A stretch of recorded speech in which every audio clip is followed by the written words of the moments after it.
మేము వెనక్కి తెచ్చుకుంటామని అయితే వాళ్ళ ఫాదర్ చెప్తూ ఉన్నారు. ఏమంటారు మరి?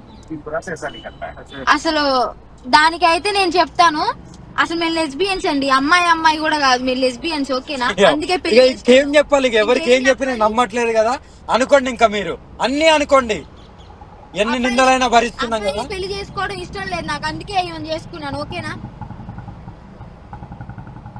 ఇక ఇప్పుడు మాట్లాడండి. ఇక ఇప్పుడు దీన్ని కూడా అంటే మీకు మీరుగా ఇంకా సమాజం ఒప్పుకోవట్లేదు కాబట్టి మేము ఇంకా లెస్బియన్స్ అని చెప్పి మీకు మీరుగా బయటకు చెప్తున్నారా?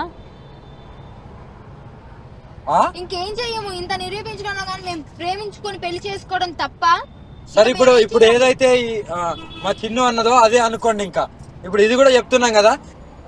సరే, మేము అలాగే ఎవరు నమ్మినా నమ్మకపోయినా మేము ఇలాగే ఉంటాం, మేము బతుకుతాం, మా బతుకులు మేము బతుకుతాం, మా జీవితాల మధ్యలో రాకండి.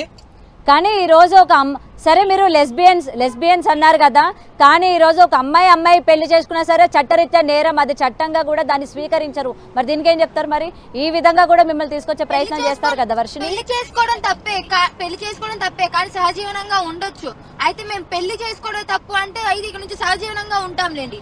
సహజీవనంతో పాటు మేము ఒక పెళ్లి అనేది యాడ్ చేసుకున్నాం, ఏదో మా ముచ్చట ప్రకారం. మాకు కోరికలు ఉంటాయి కదా, అందుకే పెళ్లి చేసుకున్నాం. ప్రజలు అఘోరి నాకేం కోరిక లేవు అని చెప్పి అఘోరి దీక్ష పట్టానన్నారు. నీకు ఎటువంటి కోరికలు లేవని చెప్పావు కదా. ఇప్పుడు మీ ఇద్దరికి కలిపి ఎటువంటి కోరికలు ఉన్నాయి? అంటే ఎవరికి ఉపయోగపడే కోరికలు ఉన్నాయి మీకు? పర్సనల్ కదా, పెళ్లి చేసుకున్నాక అంటే పర్సనల్ విషయాలు చెప్పం కదా. ఇప్పుడు పర్సనల్ విషయాలు కూడా మీడియా ముందుకు, ప్రజల ముందుకు పెట్టలేదు. మీ ఇద్దరు పెళ్లిని అటు హిందూ సంఘాల వాళ్ళు కూడా ఖండిస్తూ ఉన్నారు. అండ్ మీరు ఒక మాట కూడా చెప్పడం జరిగింది, పార్వతీ పరమేశ్వరు లాగా మేము పిల్లల్ని కంటాము అని చెప్పారు. ఇది ఎంతవరకు కరెక్ట్ అంటారు? ఇది హిందూ సంఘాలకి సంబంధించి మీరు చేస్తున్న ఈ తీవ్రమైన ఆరోపణలు మీరు ఎలా సమర్థించుకుంటారు? ఎవరు ఎన్ని ఆరోపణలు చేసినా మేము ఉండేది మేము ఉన్నాం, మా తీరులో మేము ఉన్నాం, అన్నిటికీ మేము తెగించే ఉన్నాము. పిల్లల్ని కంటాము, దత్తత తీసుకుని పెంచుకుంటాము.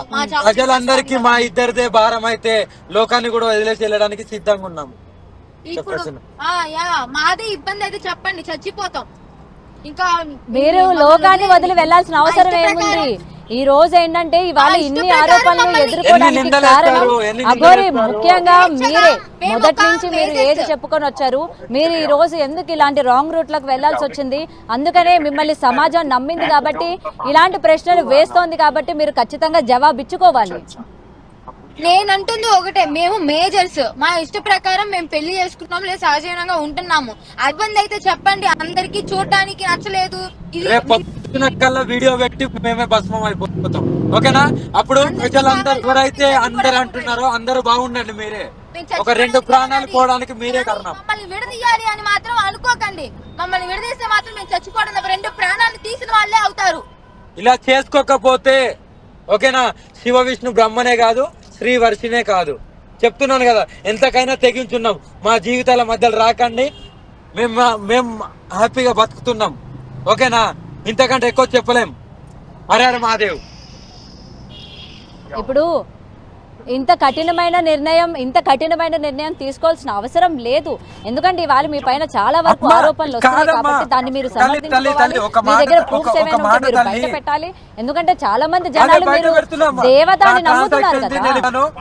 మన బిగ్ టీవీలో నా ట్రాన్సాక్షన్ నేను అక్కడ ఎవరైతే మోకిరలో కంప్లైంట్ చేశారో వాళ్ళకు పెడుతున్నాను. అక్కడ ఆమెకు ఈమె ట్రాన్సాక్ట్ చేసిన వీళ్ళకు పెడుతున్నాను. ఈమెకైతే ఎవరైతే రాధిక ఉందో ఆమెకు హ్యాండ్ క్యాష్ ఇచ్చాను 2 lakhs. నేను కంపల్సరీ చెప్తున్నా కదా, నేను ఈ ట్రాన్సాక్షన్ బయట పెడుతున్నాను. కానీ ఎన్ని నిందలమ్మా, ఒకదాని వెనుకొకటి. ఇంకోసారి రాధికకి చెప్తున్నా, పెళ్లి అని ముందుకు రాకు.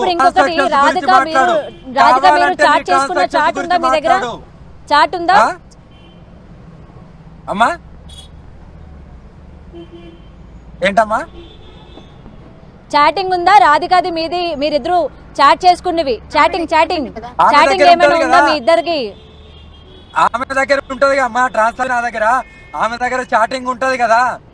మరి ఆమె బయట పెట్టాలి, ఆమె మాట్లాడిన ఆడియో కాల్స్ ఆమె చేసిన అంటే మీ దగ్గర కూడా ఉంటది కదా. ఇప్పుడు మీరు వాయిస్ మెసేజ్లు పంపించారంటే డెఫినెట్ గా ఆమె కూడా ఏదో ఒక చాటింగ్ మీకు పంపించే ఉంటది. కాబట్టి ఆ స్క్రీన్ షాట్స్ మీ దగ్గర ఏమైనా ఉన్నాయి? ఎందుకంటే మీరు అన్నారు ఆ అమ్మాయి నన్ను బలవంత పెట్టింది, నన్ను పెళ్లి చేసుకో అని చెప్పి విషయం పట్టుకొని వచ్చిందని మీరు చెప్పారు. కాబట్టి అవి మీకు లిఖిత పూర్వకంగా చాటింగ్ రూపంగా ఏమైనా చేసి పంపించిందా లేకపోతే ఏంటి అనేది ఆ చాట్ కూడా మీరు ఇవాళ బయట పెడతారే కదా తెలుస్తుంది ఎవరు నిజం ఎవరు అబద్ధం అన్నది. అదే అమ్మా, నేను ఒకటే, నాకు రికార్డింగ్లు పెట్టుకోవడము, చాటింగ్ లో స్క్రీన్ షాట్ తీసి పెట్టుకోవడం ఇలాంటి అలవాట్లు నాకు లేవు తల్లి.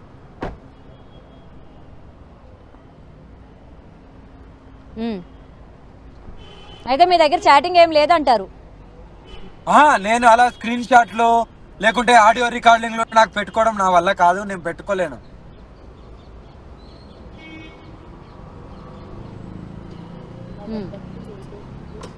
అందుకే నేను అమ్మాయి వాయిస్ రికార్డింగ్స్ లో లేవు అని అంటే ఆ అమ్మాయి అంటుంది నేను చాట్ పరంగా పంపించాను, తనకి చాటింగ్ రాదు కాబట్టి వాయిస్ పరంగా పంపించాడు అని చెప్తుంది. ఆ చాట్ బయట పెట్టమని మరి అదెందుకు బయట పెడతలేదు?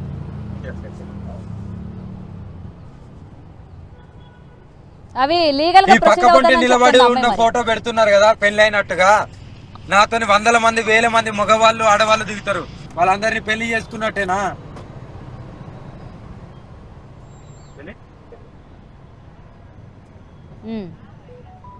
ఓకే. అండ్ ఇంకొకటి బండి పాడైంది, నేను డబ్బులు వేసాను, ఆ బండి పాడైన ఫోటోలు కూడా ఇవాళ తన దగ్గర ఉన్నాను అని చెప్తుంది. అవి కూడా లీగల్ గానే లాయర్ కి సబ్మిట్ చేశానని చెప్తుంది. మరి ఫోటోలు వీడియోస్ ఉంటే పెట్టమనండి వాళ్ళ దగ్గర ఉంటే. సరేనా తల్లి, నేను బండి వెళ్తుంది, బండిలో ఉన్నాను, కారులో ఉన్నాను, మేము ప్రయాణం కొనసాగిస్తున్నాము. ఒకవేళ నేను ఇప్పుడు రెండింటి మీద క్లారిటీ, పెళ్లి రాధిక అనే ఆమె పెళ్లి గురించి కాకుండా ట్రాన్సాక్షన్ గురించి మాట్లాడమనండి. పెళ్లి గురించి ఆధారాలతోని ముందుకురా. నువ్వు పెళ్లి గురించి వీడియోస్ ఉన్నాయేమో ముందుకురా, నువ్వు మాట్లాడిన నువ్వు పెట్టిన చాట్ తోని ముందుకురా. ఏదైతే డైరెక్ట్ ఆయన అకౌంట్ లో పడ్డాయి, 5 లక్షలు వేయించుకుంది. ఆ జడ్జిని పిలిపియండి, అప్పుడు నిజాలు బయటపడతాయి.